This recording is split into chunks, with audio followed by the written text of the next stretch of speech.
কি রে তো বেবি কবে হবে? হ্যাঁ খালি বসে দেখে, খায় না কিচ্ছু না, কোনো কিচ্ছু না, খায় না কিচ্ছু না, চুপচাপ খালি ওখানে বসে। আয় আয়, এখন আমি যদি হাত দিই না আমাকে শেষ করবে। আয় আয় আয় আয়, গোচো আছো? হ্যাঁ শরীর খারাপ হয়ে যাবে। এই আর এটা দেখেন, এটা খালি দেখ মা কখন আসবে, এটা খালি দেখে মা কখন আসবে, মা কখন আসবে।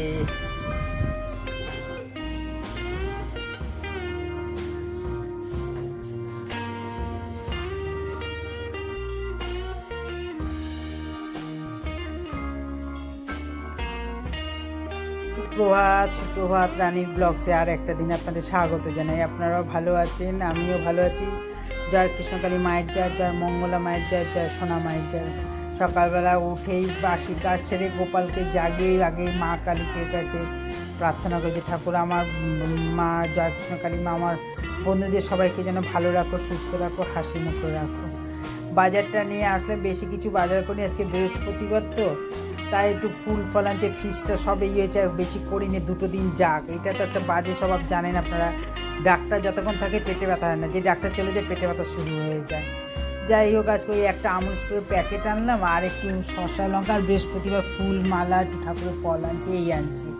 আর একটা আমুল স্প্রে প্যাকেটটা এনেছি, দুধ আনিনি কেন সেদিনকে আমার প্রায় 1.5 কেজি দুধ নষ্ট হয়ে গেছে, দই আর দুধ মিলে 1.5 কেজি নষ্ট হয়ে গেছে।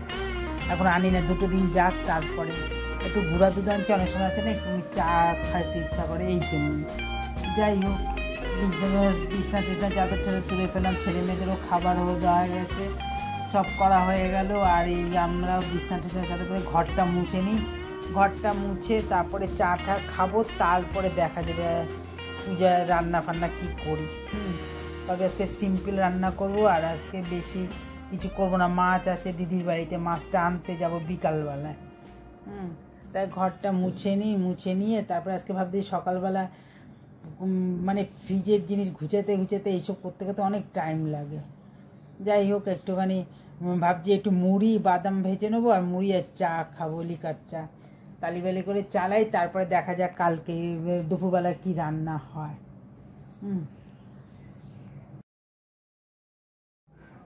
একেবারে ঘরটার মুছে একেবারে হাত পা ভালো করে ধুয়ে একটু জল খেয়ে নিলাম, খেয়ে এবার বসে বললাম চা নিয়ে, এই লিকার চা করলাম। আর এটা একবার আমার চা খাওয়া গেছে, আবার এটা আমার দ্বিতীয় রাউন্ড। একটু চা আর একটু মুড়ি আর বাদাম ভেজে নিলাম, হ্যাঁ এই খাবো, আর এখন বেশি কিছুই করবো না। এখন সকালবেলা এমনি একটু বেলা হয়ে গেছে তো, আর এখন এইসব ভারী জিনিস করতে গেলে না, হাতে গড়া যদি কোনো কিছু করতে যায় অনেক বেলা হয়ে যাবে। আর বৃহস্পতিবার পূজা, লক্ষ্মী পূজা, ঘর বসাবো, হ্যাঁ তার একটা টাইমের ব্যাপার আছে, তাই না বলুন? ঘরের ভেতর দিয়ে দেখুন ওয়েদারটা কেমন লাগছে, মানে কি বলেন তো, একটা ঘুমুট ভাব হয়ে রয়েছে, মানে খুব একটা কটকটা রোদও না, একটা ঘুমুট ভাব হয়ে রয়েছে, মানে মনে হচ্ছে যেন বিকালবেলা যেন একটা থুম ধরেছে, একটা হাওয়া ঝড় বৃষ্টির মতন হবে। যাই হোক আর খুব মানে গরম, মানে এতে না আরো বেশি গরম লাগে।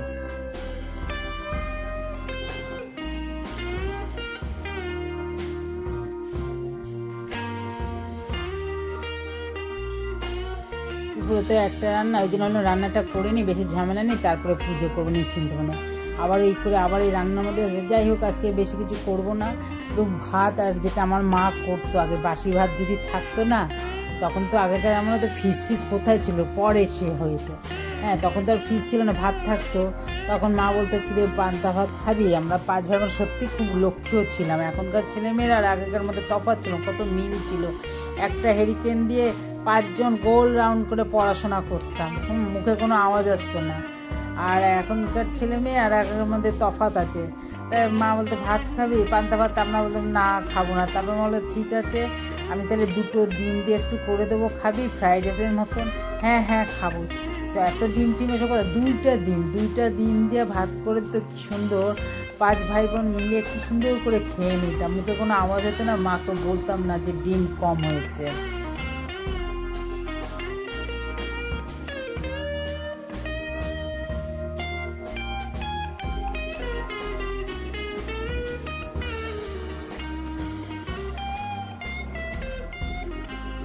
ওগুলো কেটে রেখে দিয়ে এদিকে টেবিল ক্লথটা পেতে ফেলি, নাহলে আর পাতাই হয় না।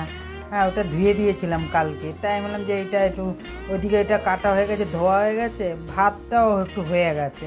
আর আমরা তো আগে তো আমার মা করতো বাসি ভাত দিয়ে, সেই রেগুলার মোটা চাল যেগুলো ছিল বাসি ভাত দিয়ে, হ্যাঁ একটু মোটা টাইপের ছিল, একেবারে যে রেশনের চাল সেটা না, মানে একটু মোটা টাইপের ছিল। আর এখন আমরা তো তাও এখন করব, যেটা আমি করবো তো একদম ভালো সরু চাল দিয়ে করব, তাই না? সেই তবে হ্যাঁ, আগেকার চালের একটা আলাদাই টেস্ট ছিল, এখনকার চালের থেকে না আগেকার চালে আটাতে একটা ভালো টেস্ট ছিল। আর এখনকার তো সব কোথায় টেস্ট, পাউডার মিলানো থাকে। যাই হোক, সেই গল্প আর তার পরে লাভ নেই, যেটা পাবো না। তাই এদিকে টেবিল ক্লথটা গুছিয়ে নিচে কতগুলো এই পটগুলো আছে ওগুলোকে তুলে সুন্দর মতন গুছিয়ে তারপরে এদিকে যাব রান্নার মধ্যে।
বৃহস্পতিবার পূজা দিয়ে উঠলাম বন্ধুরা, এক ঝলক দেখিয়ে দিই বৃহস্পতিবার,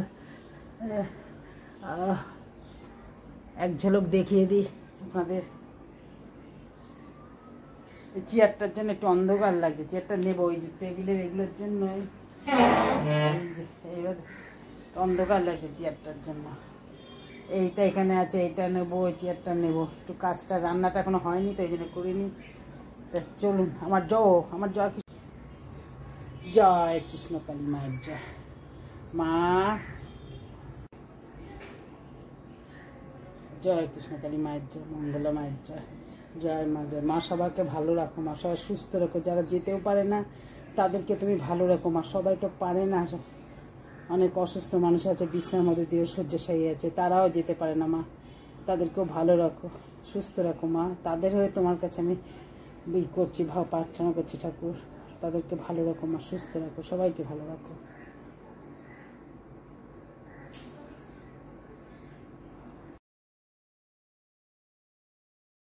রান্নার মধ্যে চলে আসলাম, ডিমটা 4টে ডিম রিফাইন তেলে আনা, ডিমটা দিয়ে দিয়েছি, দিয়ে ওর মধ্যে কাশ্মীরি লঙ্কার গুঁড়ো, একটু গরম মশলা আর একটু নুন হলুদ দিয়ে ডিমটাকে ঝুরি ভাজা করে তুলে রেখে দিয়েছি। তারপরে আবার একটু তেল দিলাম, দেওয়ার পরে তারপরে আলুটা দিয়ে দিলাম। আলুটা পেঁয়াজটা এখন দেবো না, আলুটা দেওয়ার পরে একটু যে নুন দেবো, একটু হলুদ দেবো, আলুটা যে একটু ভাজা মতন হয়ে আসবে, মানে আলুর জলটা টেনে যাবে, তারপরে পেঁয়াজটা দেবো। কারণ একসঙ্গে আলু আর পেঁয়াজ দিলে না মানে কাঁটা ভাব হয়ে যায়, একটা সলা ভাবটা থাকে না, ঠিক আছে?